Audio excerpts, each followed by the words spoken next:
Hi, everybody. Hope you all enjoyed the movie. And this is the director, Morgan Neville. Hello, everybody. Well, I really enjoyed that movie. Great. Yeah. Good to hear. Can you tell us a little bit about your background, because you're a documentary filmmaker? Sure. I've been making documentaries for 20 years. Started 20 years ago this month. So you Making started my as a child. Yeah, well. And I gravitated over the years doing more and more music documentaries. Right. So I grew up playing in bands, and I had a music habit. I would spend way too much money on vinyl records. And I decided if I made music documentaries, I could justify my music habit. So, and I've made documentaries about everything from Hank Williams, Muddy Waters, Johnny Cash, Stax Records, the Brill Building, Burt Bacharach, on and Right. on. And, it's just So been how did wonderful. the idea of background? So, but the idea for this was very different, because it's not a known subject, and it's not an easy documentary to make. So my producer had the idea. I have to give him the credit, Gil Friesen. And Gil had been president of A&M Records for 20 years. They called him Albert's. yeah. So Herb Alpert, Jerry Moss were the A&M, and Gil was the ampersand. They called him the ampersand in A&M Records. So, and Gil had gone to see a Leonard Cohen concert a number of years ago, maybe 4 years ago, and Leonard Cohen always had amazing backup singers, and he said he spent the whole concert being transfixed by these singers and wondering what their story was, and he had an idea to make something about backup singers, and he spent about a year thinking about it. And he had talked to many of his friends, including Jimmy Buffett. And Jimmy Buffett actually had said, backup singers, you mean like 20 feet from stardom? So Perfect. that's where the title came from. So when I met with Gil, he said, I have an idea for a film about backup singers. And I said, that's really interesting. I don't know much about them. I know a lot about music. I don't know anything about backup singers. What's the idea? And he said, that's your job. But he said, but I have a title.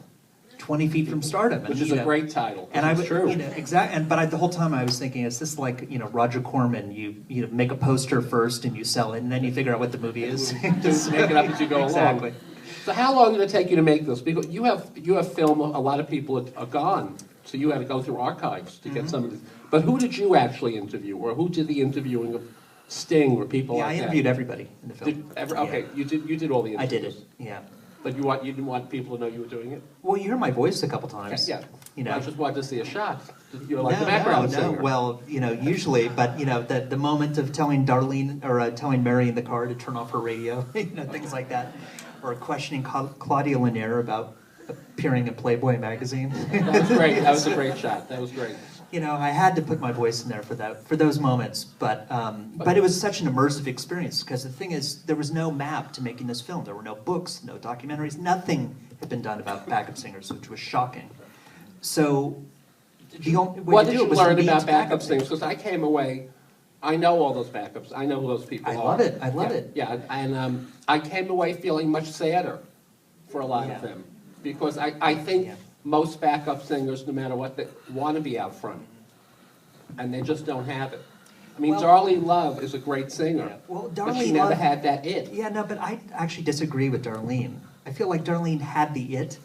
She just ended up in a situation that was unique. Was it Phil Spector? Phil Spector. I mean, obviously, one of the big points is talent is not the issue. Talent is like number 3 or 4 on the Right. list of what matters. It's timing, it's luck, it's looks, it's all this stuff. Darlene had a number 1 hit. Sometimes people say, what's the difference between a lead singer and a backup singer? And I say a hit. Darlene had the hits. They just weren't under her name. And Darlene has great charisma, and she was Well, beautiful. how did Phil Spector get away with that? Well, Phil Spector, Who's in he only prison got away right with, now, he only yes. got away with it for so long. He's 20 to life right now. Right. But Phil's whole thing is power games. Phil was always about power, and he, the Blossoms, Darlene's band, they were the house band on Shindig from '64 to '66 years, yeah. for years. So they were on national TV, the first black singers to be on national TV every single week on a hugely popular show. And the entire time, Phil refused to put out a single record with the Blossoms' name on it because he was jealous. I mean, it came down to these weird power games. So Darlene's situation, I feel like she really should have been a star. but she ended up in such a uniquely screwed up situation with Phil. Yeah, but why did she speak out? Could she not? I mean, if I had a record on the radio and it was under your name, not for one more day would it be under your name.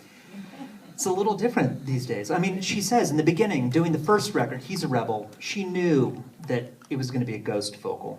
And so that was kind of the gig. You know, it was really, I think Fine Fine Boy was the one that, Boy I'm Gonna Marry, that was supposed to be her record and ended up coming out under the Crystal's name. And at the time, you know, they were powerless. They didn't have money for lawyers. I mean, if you know, look at the story of the music industry at that time, I mean, I think all the artists, particularly the backup singers, felt powerless. And there was an element of biting the hand that feeds, too. If you get a reputation for suing a producer, that might be the end of your career. And at that time, she was still making really great money singing for all kinds of people. Yeah. Now I'm amazed Judith Hill's in this picture. Yeah. And Judith Hill is fabulous. Judith Hill was on The Voice this year, and she should have won. She should have. I mean, but I hadn't watched it, excuse me, and I turned it on the night she did this great solo thing coming downstairs, and I thought this was like already somebody that's a star that I didn't know who it was, and she was just a contestant. So she's going to make it. Yeah. She's got the it. She does. And the thing about Judith, this is interesting because she went on The Voice after we finished the film. And she told me, and I didn't know what to think about it. And I think it was a good thing she went on the show in the long run. I think it's a good thing she left the show because she's not tied to it forever. Right. But the thing I noticed when she went on the show, there was such a backlash against her from a lot of industry? people. No, but just on the internet. You know, I read tons of people that thought she sang with Michael Jackson, she had it made, she's a pro, what's she doing here? This is supposed to be a competition for amateurs, even though many of the contestants have put out records before. Right. You know, there was this kind of attitude of, you're a backup singer, you've got it made. And believe me, the entire time we were filming this film, Judith was living in her childhood bedroom at her parents' house, saving money to pay for her band to do showcase gigs. Wow. I mean, I think it's one of these gaps between the perception of the backup singer, who looks so glamorous with the stars on stage, and their life. You know, even the Waters, who've been doing it for 50 years, are still wondering where the next paycheck's going to come from. And I never knew they did all the stuff that the Waters said they did. That's just the tip of the iceberg. That's amazing. How long did it take to put this film together? 20 months. That's not bad. I mean, not too bad. In documentary years, that's pretty fast. And how'd you raise the money for it?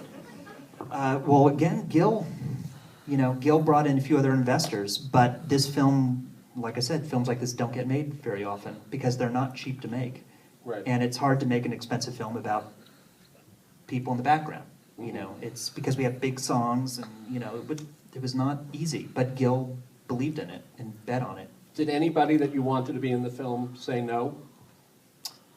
No, there were a couple songs we wanted. I couldn't get. Yeah, right. But like, you didn't go to his Supremes and say, "Were you backup singers?" No. Well, and you know, one of the conscious things about the Supremes or the Vandellas, or you know, that I felt like I didn't want to talk about girl groups.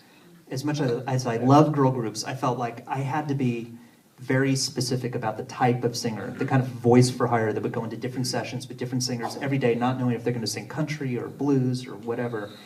And that was in part a function of the fact that it was such a huge world of backup singing. There's Nashville and you know all these different realms I could have gone into, and it was really difficult to focus it. I mean, the most difficult thing, hands down, was cutting stuff out of this film because I interviewed 65 backup singers. And how's the film doing so far? Where's it doing great. Yeah, it's gotten great reviews from everybody.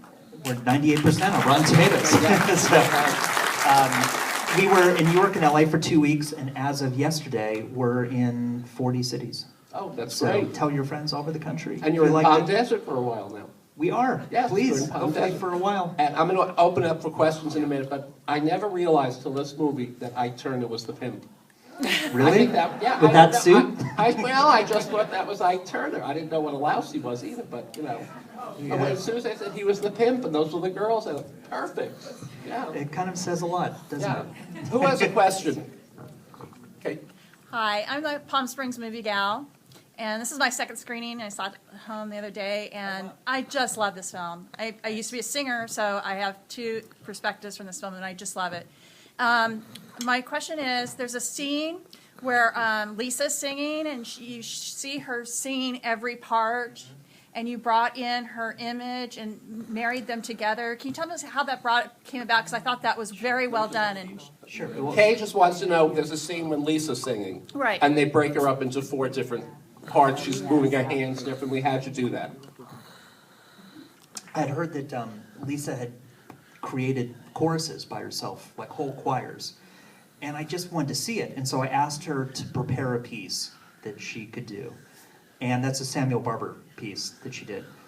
And, she did, it's 4-part harmony. She can do anything. She can sing bass, she can sing alto. She's incredible.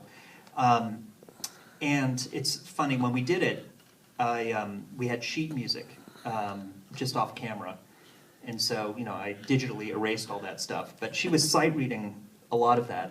And it's one of these things. I mean, Lisa is such an incredible singer, but it's actually indicative of a lot of backup singing, which is, it looks so effortless, and it looks like they can just do it.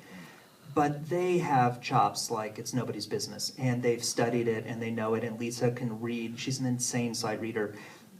We did a gig at Sundance when we premiered the film, and Lisa sang. All 5 of them sang. It was amazing, and they sang backup on each other's songs. And my big hope right now is they go on tour later this year. I would love for them to go on tour because it would blow your socks off. But Lisa's first song was I Love You Porgy, the Nina Simone song. And before the song started, the piano player said, "Do you want me to give you the key?" I said, "No." He said, "I've been playing with people for 40 years. I've never heard a singer not ask for the key." And she was just nailed it, just had the most perfect pitch of anybody. So, I mean, they have incredible chops. They just make it look easy. Yes, right here. This is kind of about the business of backup singing. Do they get residuals for every time the record is played? So do they get residuals? Yeah, do they get residuals? The lady wants to know that. Well, yes. I mean, they are in unions. Yeah. And if you sing on big hits, you can make big money. Mary Clayton just told me a couple weeks ago that Bank of America called, and she sang on "Feelin' All Right," the Joe Cocker song, and that's the new Bank of America theme song for the next year. She said they just wrote her a check big enough to live off of for a year. Oh, that's right. So, Bank of America gives me the shakes. Just like Joe Cocker. Yes, sir. Hi, Rob Simmons. I write the movie page for the CB Weekly. I love this movie. It's the best thing I've seen in months. Great. But I have a question about how you mixed and cleaned up the soundtrack. I thought the sound was incredible. The question is, how did you make the sound sound so incredible? I mean, I do a lot of music docs. I'm a stickler for getting good production sound. Then we were lucky enough we mixed it at Skywalker Sound, which is the best place in the country for that kind of thing. And I call it filmmaker heaven, because it was like the most tranquil, amazing experience mixing up there. And we spent a lot of time on the sound, just trying to get it right, because it's when you make a music film, the sound is in a way the most important thing. And this segues into another kind of thought of mine, which is the music in a music doc is the most important thing, which seems like a very obvious point, but you'd be amazed at how often you watch a music doc and the music is like wallpaper. It's kind of there to fill in people talking. And, I feel like, when I started this film, the first thing I did was have to identify a lot of backup singing songs, because there are no lists. Your ears, if you ask somebody to name great backup songs, it's hard to come up with 5. So I really spent a year listening to radio and going through every record I had, identifying backup songs, as did our producer and associate producer and everybody. We had to collect them because your brain isn't programmed to notice them. And I put together a soundtrack before we made the film of songs I loved and songs I felt that conveyed the essence of what backup singing was doing in different generations, and songs that had lyrics that had messages about backup singing. And I feel if you can use the songs to actually help tell the story, it's that much stronger in a music doc. It's like one of my things I believe in deeply in doing a music doc, that the music is the story. It's not just adornment. Was Darlene Love one of the first people you wanted to get a hold of? She was the first interview we did. The first Okay. day, she wasn't there. She was. But like, you knew her story, probably. I knew her story. I'd seen her perform before, and I'd read her book. But we didn't know if there was going to be a film in the subject. Like I said, we didn't know, and the first thing we did was interview 50 backup singers. We did oral histories. And the first day, I knew Darlene was top of the list. The first day we interviewed Darlene, and after we finished the interview, it was like a 2.5-hour interview, I turned to Gil, our producer, and said, we can always make a Darlene Love documentary. I was going to say, you do a Darlene Love movie. Yes, ma'am. Hi, I came to see the movie because of Judith Hill, because of the voice. Who I think you're right. At the time I was so angry, I agreed with Adam Levine, I hate the USA. But the one that I am amazed at, and thank you for the movie because of Lisa. Yeah. First of all, I was sad because of Lisa, because I thought, my God, this woman is so brilliant, and she's unknown. But then I saw her sing, thanks to you, with Mick Jagger. Understand what she got out of it. When you watch her sing with Mick Jagger, you understand what the backup singers get. Yeah, Yes, ladies, but when Lisa sang with Mick Jagger, you understood what a backup singer got. And you agree with me, Judith Hill has it. If she doesn't make it, then there's something wrong. And I don't think this is public yet, so don't tell anybody. But I think Judith is the opening act on Josh Groban's fall tour. So That'll be on the radio Monday. No. don't tell anybody. But that's a great gig for her because it can show off because she's a great songwriter. She wrote both the songs in there. She's a real talent. So I feel like, and that's the kind of mature audience I think might work for her too. When did Darlene Love record the song at the end? When did you do that? 3/4 of the way through production, and I'd had the idea to do that song. And I Her got voice is amazing. She's incredible, She's 70, right? 72 now. Wow. But just to add one thing to your question about Lisa, or comment, is that, to me, Lisa in a way represents the soul of the film in that she just loves singing. And I don't want everybody to feel like, you said it's sad, and there is sadness, but I feel like for many people, there's another attitude, which is singing can be its own reward, and there is something beautiful about working with other people to make something great. And something the Waters had told me was that they've been singing for 50 years.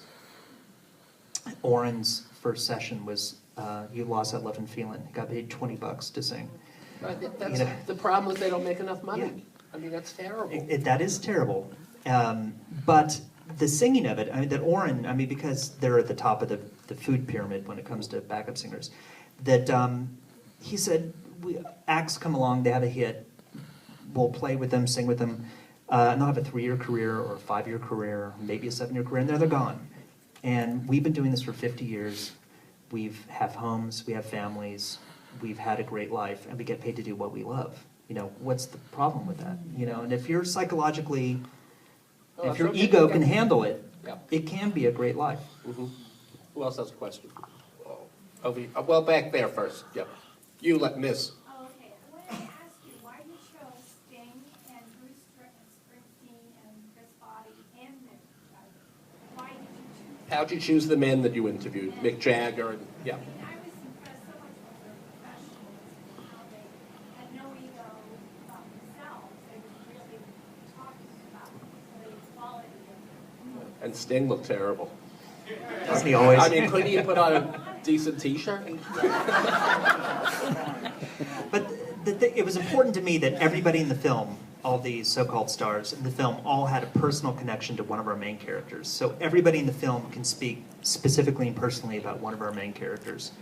So that they're not just saying bland platitudes about backup singers are lovely. That they're saying Mary can do this or Lisa can do this. Because it's personal.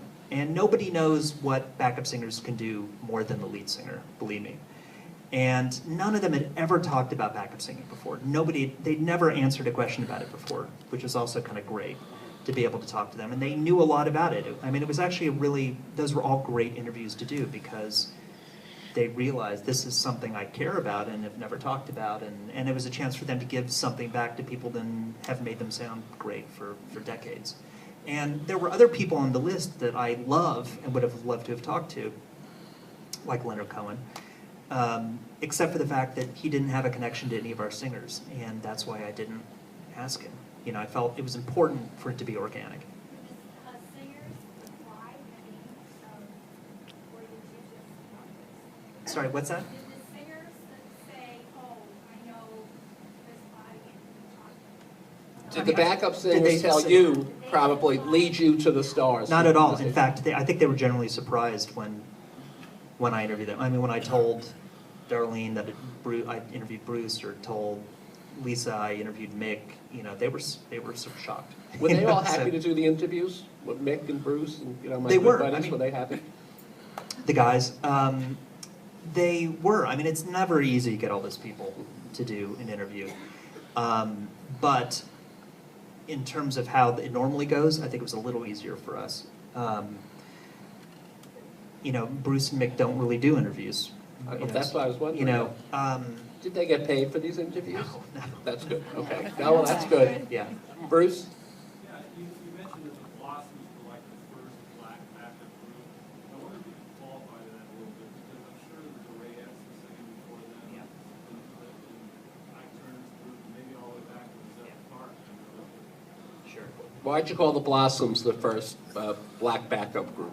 Well, I mean, what she says is they're the first black backup singers that went into the studios to sing with white singers. You know, and even, I mean, yes, the Rayettes had started in the mid-'50s. I mean, the Blossoms started going into the studios in '58. You know, in New York, there was a group called the Sweet Inspirations that started a little bit later. That was Cissy Houston's band, and originally with her cousins, Dee Dee Warwick and Dionne Warwick, who did a similar thing on a lot of the Atlantic records, and they were great, amazing singers. But it was that group of black singers crossing into the session work. And, you know, they even said when they went in to do one of the first sessions with Sam Cooke, and Sam Cooke saw them and was shocked. You know, he'd never seen another African American on a session before. They were always white musicians. So yeah, certainly the Rayettes predate that, you know, and that idea, you know, in the R&B world, which, you know, Ray and Ike and everybody existed in. There's a black union at one time in the West. Sure, yeah, there were two different musician unions. So that, I guess, was the fine point I was trying to make. I think Perry Como could have used the Blossoms. Oh, yeah. Those three girls were hysterical. I mean, it was like a shampoo commercial. Yes, the lady all the way in the back. That's you. I first saw Lisa Fisher in the Shine a Light, which is the Rolling Stones show that was on IMAX, and she just blew it away. And I'm really happy to see her in your film. I wanted to know, though, about that Midler's The Harleys. Did they Yeah. get chopped and buttered? So, How about Bette Midler's Harlettes? Yeah, well, and Lisa, by the way, she's still touring with the Stones, and she's playing at Hyde Park day after Wow. tomorrow with the Stones in London for like 150,000 people or something. So she's still doing it, and Tata's on the road with Elton right now. I've been trying to get them to come Tata Vega. help promote the film, but they're out there working. So in the iterations of backup singers, there were a few groups, the Rayettes really being kind of the originators. Ike Turner was a massive Ray Charles fan, so he started, if Ray had the Rayettes, he'd have the Ikeettes. And Bette loved Tina Turner and the Ike and Tina Turner reviews. So she said, well, if he's going to have the Ikeettes, I'm going to have the Harlettes. That was Bette Midler's band. And those three groups each probably had anywhere from 40 to 80 different singers pass through them over the decades. And they were almost like the colleges for backup singers. I mean, virtually anybody who's a backup singer in those decades spent time in one of those three groups. Charlotte Crossley, who we interviewed, was one of Bette's singers. And Bette was she was one of those few connoisseurs of backup singing, too. I mean, she appreciated the tradition and the idiom of having the backup singers. And that's why I wanted to talk to her. And the Harlettes were fantastic. I mean, Bette always, and she used them in a way that was almost kind of postmodern or ironic, you know, the way, I mean, she was amazing the way she used them, but she was playing with the conventions of the backup singers too, which was so great. Anybody else have a question? Yes, this lady right here. I was wondering, is it possible to buy the soundtrack from the film? Good thing you asked about the Is it soundtrack. possible to buy? Is it possible to buy the soundtrack? Yes, Mr. is Neville? the answer. How would one buy the soundtrack? Columbia Records just put it out last week. So it's on iTunes. You can buy the physical DVD if there's a record store left. Yeah. And Yeah, but most of the tunes are in it, all the ones we recorded originally, and I didn't know if that was ever going to happen, but I love the fact that it happened. And it's been one of these incredible things about this film since we premiered it at Sundance in January. It's just been this incredible ride for me, but even more so for these singers. I mean, yeah, we've had the soundtrack, but I just have to get these plugs. Mary Clayton, there's a Best of Mary Clayton that came out this week of her solo records, which is absolutely phenomenal. Darlene Love had written a book that's been out of print for 10 years. It went back into print this week. They just reissued it. Claudia Lanier's one album is coming out on CD for the first time next So month. you revived a lot of careers. Yeah, I mean, it's happening now. And like I said, that's something to make a film about people who had missed opportunities and then have that film somehow create new opportunities. I never allowed myself to imagine that might happen, but it's You actually did a good happening. thing. You Yeah. did a good thing. Yeah. Did you talk to Darlene Love? I didn't know the part about her becoming a maid. Yeah. I mean, that's really crashing and burning. Yeah. Did you talk to her about that? I mean, Sure. and what was her, I mean, was it just out of depression and just saying, screw it, the hell with it? I think it was because she decided she wasn't going to do backup work. I think, she took that leap and said, if I'm not going to be a lead singer, I'm not going to sing. And she did that for a number of years. Later on, as she tried to build her solo career, and she moved to New York, and then there were a number of people in New York, like Steve Van Zandt and Bruce Springsteen and Paul Schaefer, and people that loved her and appreciated those 60s records that helped her rebuild her career, and she started doing music theater, and bit by bit. But she started singing back up again. And somebody else that actually gave her one of her first gigs back in New York was Luther Vandross, who was a huge fan of backup singing, and David Lasley, who lives here in town, who's an amazing backup singer, the guy with the blonde hair. I didn't know Luther Vandross was in the Young Americans. Isn't that incredible? It is Yeah. incredible, and quite an outfit he's wearing. The late three-piece great- suit, yeah, that's- sweating like a the pig, singing jean like an thing. angel. Yes, this gentleman here. Hey, I have a comment and a question. My comment is, I think my favorite part of the film is when you're focusing on Give Me Shelter, and is it Mary that sings that? I just love that song. I never knew who that vocal was, so now I feel it's like a little gift I got, so thank you for that. Sure. But the question is, I was definitely a little confused when you were talking about Sweet Home Alabama. I wasn't sure if you were saying that the song itself and Leonard Skinner were being subversive of the song, or if just the backup singers were saying, I'm going to sing this, but only if I can interpret it in this way. The question is, were the backup singers thinking that Sweet Home Alabama was subversive, or is the song itself subversive? Because that was really interesting, Sweet And Home those are Alabama. kind of two separate questions, because whether or not Sweet Home Alabama is a subversive or ironic song is still being debated. And if you go online, you can find web pages devoted to it and people debating it, and Wikipedia going on about it. I think Mary's take on it was that it wasn't being subversive, but that her act of singing was her own statement upon the song. So I don't think she was thinking that they were being ironic about celebrating Alabama. So even though that might have happened, it was separate from her take on it. The movie gal. Yes, you mentioned Sundance. Were you surprised that you won the jury prize at Sundance? We didn't win the jury prize. I'm sorry. We were I read nominated for that. the jury You were prize. nominated. I know read you- that If he had won the somewhere. prize at Sundance, I would have told you he won the prize at Sundance. But you sorry, were I read that nominated. somewhere. Is We were. nominated almost as good as winning? No. No, I know. Thank you for your honesty. I like that. Yeah, I But think we were- when you watch it, it's just We great did have an being incredible nominated. experience. I mean, we were the opening night film at Sundance.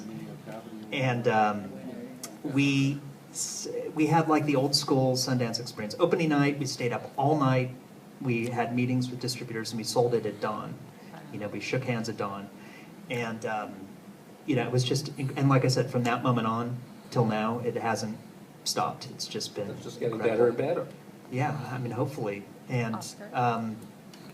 but you work on films like this for years, and we'd never shown it to an audience before that night. And the funny thing was, That's the first night you ever Yeah. sat in it with an audience? yeah, I mean, I'd shown it to like a handful of friends, but I'd never shown it to an audience. And the funny thing was, when we got into Sundance, and we're the opening night film, and that's a huge deal, and I called our singers and said to them, like Mary, I remember saying, Mary, we're into Sundance Film Festival with the opening night film. She said, what's that? And I said, well, we're going to go to Utah in January. She's like, what are you talking about?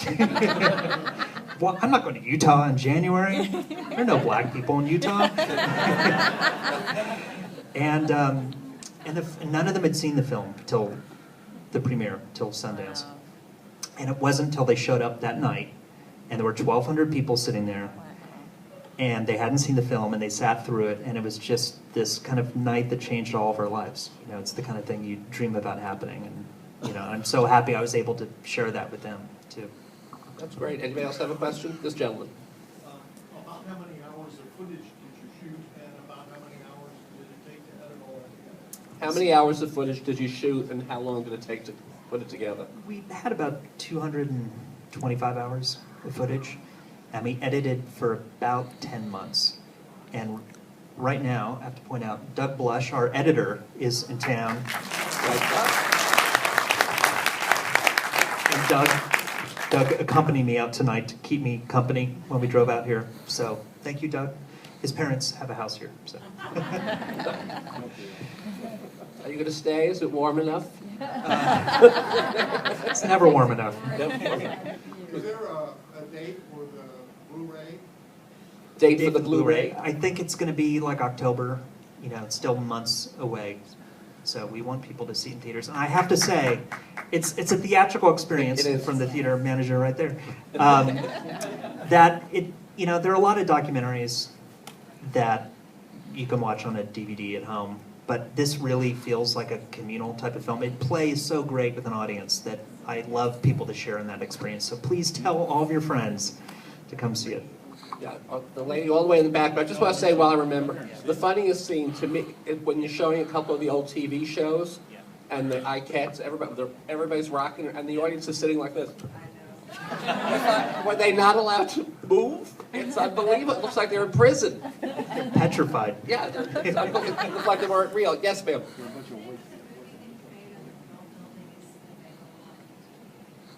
The Bro Building documentary I made, that is on DVD. It's called Hitmakers. I wonder if it's on Netflix too. It's called Hitmakers? Hitmakers. It's part of, it came out in a box set, 2 DVD box set, because I did a Burt Bacharach documentary, a Lieber and Stoller documentary, and a 2-hour Bro Building documentary. And it's, this box set's called the Songmakers Collection. So it's on Amazon. You can find it for cheap now, like $5. What's next? Do you know what you're going to do next? The thing I've been working on, a little bit of a left turn, well, 2 things actually. I've been working on a Yo-Yo Ma documentary. Nice. And that's been really interesting. He's fantastic. And it's about this Silk Road project he's been doing for 12 years, and about how he's trying to kind of use music to bridge divides, you know, where politics can't, you know, and he's playing with all different kinds of musicians. So I've been doing that. And I've been working on a documentary about the rivalry between Gore Vidal and Weymouth Buckley, too.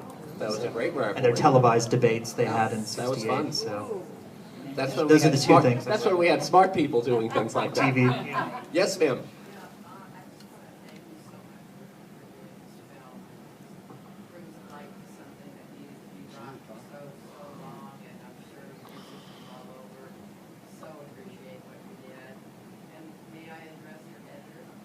Absolutely. I just want to point out one edit that you did that was so awesome. It was when Lisa, she was bending down, and then she was in the post office bending down.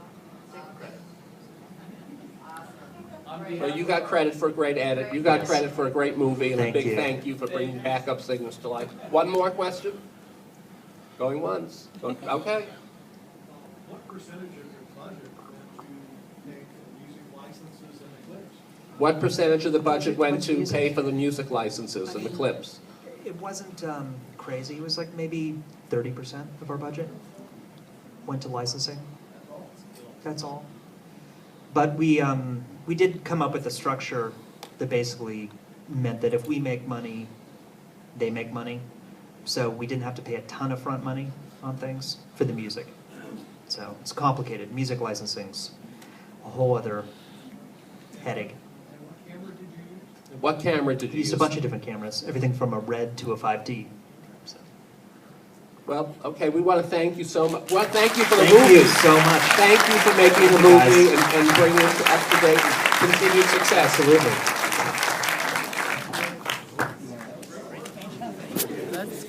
Oh,